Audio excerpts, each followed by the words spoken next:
এক সময় এমন একটা টাইম চলে আসে যে কিছু কিছু মানুষ, কিছু কিছু পার্সোনালিটি সফট টার্গেট হয়ে যায়, ঠিক আছে, মানুষের কাছে।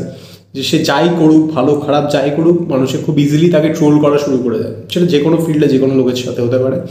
কিন্তু এটা মনে রাখার, সেও কিন্তু একসময় ভালো কাজ করে এসছে বা ফিউচারে আরও ভালো কাজ ডেলিভার করতে পারে এবং তার পোটেনশিয়াল আছে। এটা আমি ইন জেনারেল সবার ক্ষেত্রে বলছি।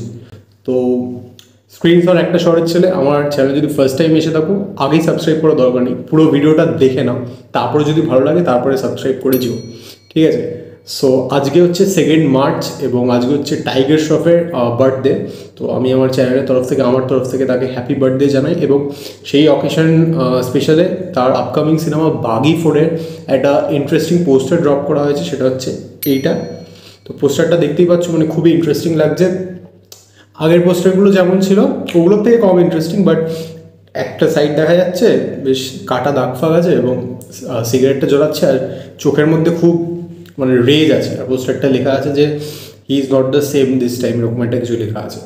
তো বাগি 4-এর আগের যে করা পোস্টার এসেছিলো, যেটা একটা টাইগার শ্রফ কোমরের ওপরে এরকম বসেছিল, পুরো একটা কোট পরে, পুরো রক্তাক্ত, মানে একটা কোরিয়ান অ্যাকশন থ্রিলারগুলো যেরকম হয় না, সেরকম লাগছিল। প্লাস টাইগার শ্রফের চুলগুলো ছোটো ছোটো। সো ওটা দেখতে বেশ প্রমিসিং লাগছিলো। এবং সঞ্জয় দত্তের একটা পোস্টার বেরিয়েছিল, যেটা এইটা, যেখানে এরকম একটা মেয়েকে এরকম কোলে করে নিয়ে সঞ্জয় দত্ত আছে, খুব মোস্ট প্রবলি হয়তো তার মেয়ে হতে পারে বা তার কোনো লাভারের চরিত্র হতে পারে। আমরা তো এক্স্যাক্টলি চাই না যে সিনেমাটা কী হিসাবে হতে চলেছে। তো সেই পোস্টারটা খুব ইন্টারেস্টিং ছিল। ওখানে আবার সঞ্জয় দত্তের বড় বড় চুল ছিল। তো বাগি 4 থেকে এখন পর্যন্ত যে কটা প্রোমো মেটেরিয়াল এসছে সব কটাই কিন্তু বেশ ইন্টারেস্টিং। এবং আজকে যেহেতু টাইগার শ্রফের বার্থডে, সে 35 ইয়ার্স টার্ন করলো।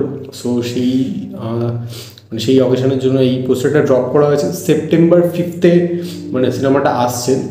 এবং টাইগার শ্রফের এখন যেই ফেজটা চলছে, মানে সেই যেরকম সিনেমা করেছে এবং সেই সিনেমাগুলো বক্স অফিসে যা ভার্ডিক্ট দিয়েছে, এবং সিনেমার মানও খুব একটা ভালো ছিল না। তো বাগি 4 কিন্তু বলতে গেলে তার একটা লাস্ট চান্স, একটা লাস্ট ডান্স।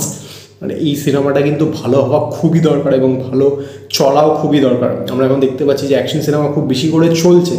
তো এই সিনেমাটা যদি ভালো হয়, একটা মোটামুটি যদি ঠিকঠাক স্টোরি লাইন হয়, টাইগার শ্রফ যদি ভালো করে প্রেজেন্ট করে, যেটা পোস্টার তো দেখে প্রমিসিং লাগছে, তো সিনেমাটা কিন্তু বক্স অফিসে চলতে পারে। কারণ এখন ট্রেন্ডটা দেখছি অ্যাকশন সিনেমা চলছে। এবং টাইগার শ্রফ তোমরা সবাই জানো যে কত ভালো একজন অ্যাকশন হিরো। এবং টাইগার শ্রফ যখন ফার্স্ট টাইম লঞ্চ হয়েছিল, আমি কিন্তু একটা টাইগার শ্রফ ফ্যান, ঠিক আছে।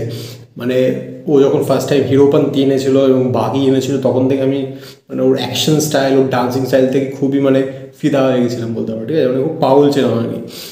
মানে স্কুলে সবাই টাইগার শ্রফ ফ্যান হিসেবে চিনতো এবং বাড়িতে ছবি টবি লাগান, মানে এই লেভেলের ক্রেজটা ছিল। বাট তারপরে একটা টাইমের পর কি সে খুবই ভুলভাল সিনেমায়, ভুলভাল স্ক্রিপ্ট চুজ করতে লাগলো সিনেমায়, মানে খুব একঘেয়ে টাইপের হয়ে যাচ্ছিলো। যাই হোক, সেই জিনিসগুলো বক্স অফিসেও করেনি। কিন্তু টাইগার শ্রফ কিন্তু একজন মোটামুটি ভালোই একটা, সে ওয়ার্ডে তার অ্যাক্টিং ক্যাপাবিলিটি প্রুভ করেছে। এবং সে বাগি ফ্র্যাঞ্চাইজটা তার কিন্তু খুবই পপুলার। আমার থার্ড পার্টটা অতটা ভালো না লাগলেও ফার্স্ট দুটো পার্ট কিন্তু খুবই ভালো লাগে, স্পেশালি ফার্স্ট পার্টটা।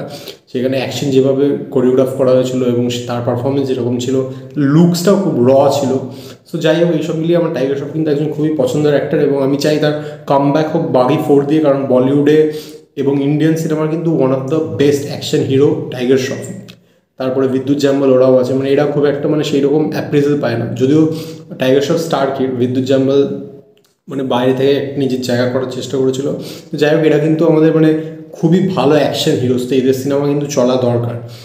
তো হোপিং ফর দ্য বেস্ট যে বাগি 4 যেন খুব ভালো হয়। এবং আমি পরবর্তীকালে টাইগার শ্রফের গ্রাফ নিয়ে বা তার কোনো সিনেমা নিয়ে ইন্টারেস্টিং ভিডিওস আনবো। তো যাই হোক, এটা ছিল আমার বাগি 4-এর পোস্টারটা নিয়ে রিয়াকশন এবং টাইগার শ্রফের বার্থডে স্পেশাল ভিডিও। আমি আজ সানডে, আজ রিচ পাওয়ার জন্য আমি অন্য কোনো ভিডিও করতে পারতাম, অন্য কোনো বাংলা কোনো কন্টেন্ট করতে পারতাম। বাট যেহেতু একটা লয়াল ফ্যান হিসাবে, ফ্যান বয় হিসেবে, এবং যেহেতু হিরোর বার্থডে, সো আমি ভাবলাম টাইগার শ্রফকে নিয়ে ভিডিওটা করা যায়। ওই ছোটো এবং ক্রিস্প রাখলাম। এবং তোমরা যারা যারা টাইগার শ্রফের ফ্যান বা টাইগার শ্রফকে কোনো একটা টাইমে পছন্দ করতে পার, তার পরের কাজের জন্য, মানে পরের কাজগুলোর জন্য তাকে, তার থেকে ওইটা চলে গেছে, তো তারা জানো যে তারা বাগি 4-এর জন্য কতটা এক্সাইটেড। সো সেটা আমাকে কমেন্টসে জানাতে পারো। এবং পুরো ভিডিওটা যদি দেখে থাকো, ভিডিওটা যদি ভালো লাগে একটা লাইক করে দাও। আর চ্যানেল যদি ফার্স্ট টাইম এসে থাকো, চ্যানেলটাকে একটু সাবস্ক্রাইব করে দাও, যাতে আমি একটু ভিডিওস বানানোর motivation pi. So that was it, nothing much. So hoping for the best. বাগি 4 দেখা যাক কেমন হয়। স্ক্রিনশট একটা শহরের ছেলে, খুব শীঘ্রই ইন্টারেস্টিং ভিডিওসে দেখা হচ্ছে। চলো ভাই, আর কিছু বলার আছে? চলো ভাই।